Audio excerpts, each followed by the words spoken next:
Où qu'elle aille, c'est un accueil digne des plus grandes stars.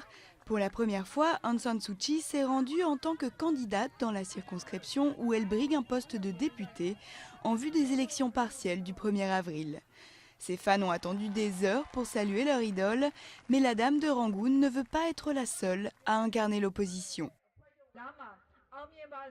Les gens espèrent ma victoire, mais si vous voulez vraiment que je réussisse, alors soyez avec nous tous.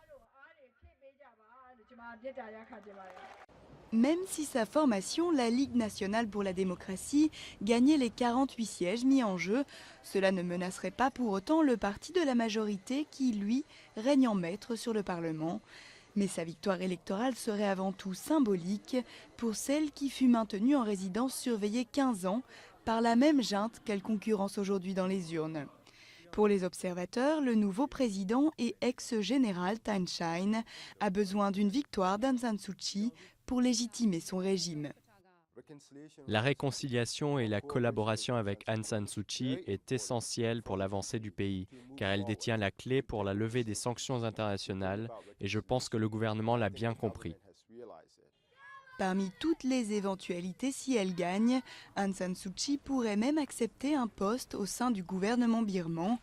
Mais selon elle, rien n'est encore fait. Il serait prématuré de dire que je ferai ceci ou cela, alors que personne ne m'a encore rien proposé. Pour le moment, c'est avant tout la victoire qu'elle vise, et une victoire qui en promettrait d'autres. Nous pensons qu'elle, plus que personne d'autre, peut tout rendre possible. Nous avons de très grandes attentes à son égard. Être à la hauteur de ces attentes ne va pas être facile, mais c'est justement la force d'Aung San Suu Kyi. Elle l'a déjà montré, les défis ne lui font pas peur.